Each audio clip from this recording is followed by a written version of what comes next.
3 पुतले। महाराजा चंद्रगुप्त का दरबार लगा हुआ था। सभी सभासद अपनी अपनी जगह पर विराजमान थे। महामंत्री चाणक्य दरबार की कार्यवाही कर रहे थे।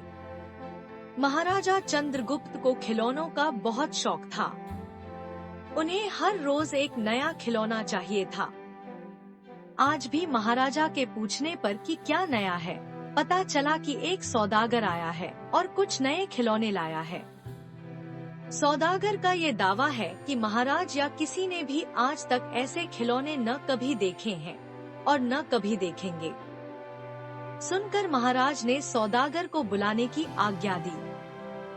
सौदागर आया और प्रणाम करने के बाद अपनी पिटारी में से 3 पुतले निकालकर महाराज के सामने रख दिए और कहा कि अन्नदाता, ये तीनों पुतले अपने आप में बहुत विशेष हैं। देखने में भले एक जैसे लगते हैं, मगर वास्तव में बहुत निराले हैं। पहले पुतले का मूल्य 1 लाख मोहरे हैं, दूसरे का मूल्य 1000 मोहरे हैं और तीसरे पुतले का मूल्य केवल 1 मोहर है।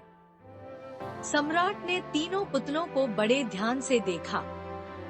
देखने में कोई अंतर नहीं लगा, फिर मूल्य में इतना अंतर क्यों? इस प्रश्न ने चंद्रगुप्त को बहुत परेशान कर दिया।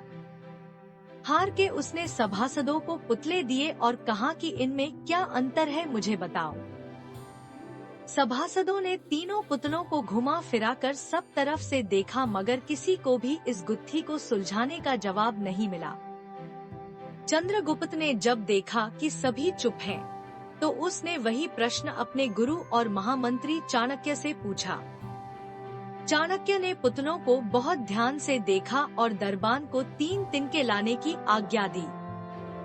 तिनके आने पर चाणक्य ने पहले पुतले के कान में तिनका डाला।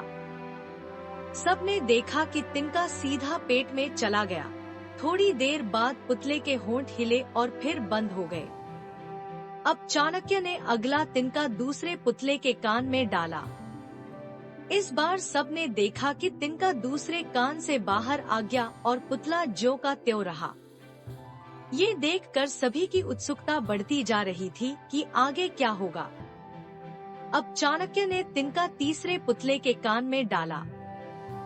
सबने देखा कि तिनका पुतले के मुंह से बाहर आ गया है और पुतले का मुंह एकदम खुल गया।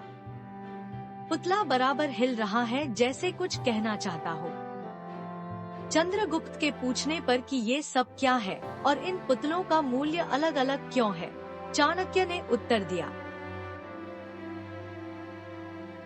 राजन, चरित्रवान सदा सुनी सुनाई बातों को अपने तक ही रखते हैं और उनकी पुष्टि करने के बाद ही अपना मुंह खोलते हैं। यही उनकी महानता है। पहले पुतले से हमें यही ज्ञान मिलता है और यही कारण है कि इस पुतले का मूल्य 1 लाख मोहरे है। कुछ लोग सदा अपने में ही मग्न रहते हैं, हर बात को अनसुना कर देते हैं। उन्हें अपनी वाहवाह की कोई इच्छा नहीं होती। ऐसे लोग कभी किसी को हानि नहीं पहुंचाते।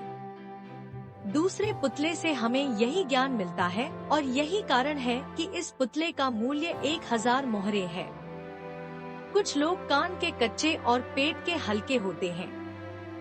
कोई भी बात सुनी नहीं कि सारी दुनिया में शोर मचा दिया। इन्हें झूठ सच का कोई ज्ञान नहीं, बस मुंह खोलने से मतलब है। यही कारण है कि इस पुतले का मूल्य केवल 1 मोहर है।